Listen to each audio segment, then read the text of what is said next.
এখন পর্যন্ত কোনো বড় মাপের বিপদ হয়নি, কোনো অভিযোগ আসেনি। দিনের পর দিন আমরা বিভিন্ন অংশীজনদেরকে নিয়ে কাজ করছি। প্রত্যেকটা পদ্ধতিগতভাবে কমপ্লায়েন্স টিকমার্ক দিয়ে দিয়ে এগুলো করা হয়েছে। আমরা সচেতন আছি, আমরা পরিষ্কার এই বিষয়ে দায়বদ্ধ এবং আমরা পরিশ্রম করে যাচ্ছি। এখন পর্যন্ত কোনো বড় মাপের বিপদ হয়নি, কোনো অভিযোগ আসেনি। আমরা আল্লাহর দরবারে শুকরানা আদায় করি এবং আপনাদের সকলের সহযোগিতা চাই। সবাইকে মিলেই এই বিশ্ববিদ্যালয়ের কোনো খারাপ হলে, যেমন আপনি মন খারাপ করেন, সমাজ মন খারাপ করে, ভালো হলে আপনি আনন্দিত হন, আমি আনন্দিত। এটাই ঢাকা বিশ্ববিদ্যালয়ের শক্তি। সমাজকে নিয়েই আমাদের চলা, ভালো মন্দ যাই হোক আমরা সমাজের সাথে আছি।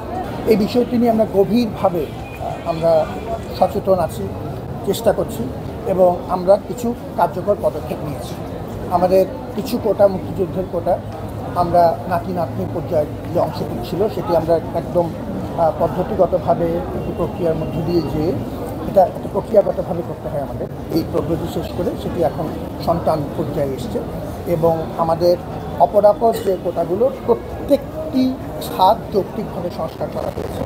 আমরা ছাত্রছাত্রীদের সাথে এই বিষয়ে নিয়মিত যোগাযোগ রাখছি। আমাদের ক্ষেত্রে এই ব্যাপারটি আমরা অংশীজনদেরকে নিয়ে সবসময় রিভিউ করতে চাই। আমরা এর মধ্যে যে বৈষম্যের যদি বিষয় থাকে যদি সবার সাথে আলাপ করে ঠিক করতে পারি, সে তার উদ্যোগ হিসাবে আমরা ইতিমধ্যেই 3টি পদক্ষেপ নিয়েছি এবং আপনারা যদি ডিটেইল জানতে চান সেগুলি সবই কাগজপত্রে আমাদের কাছে আছে।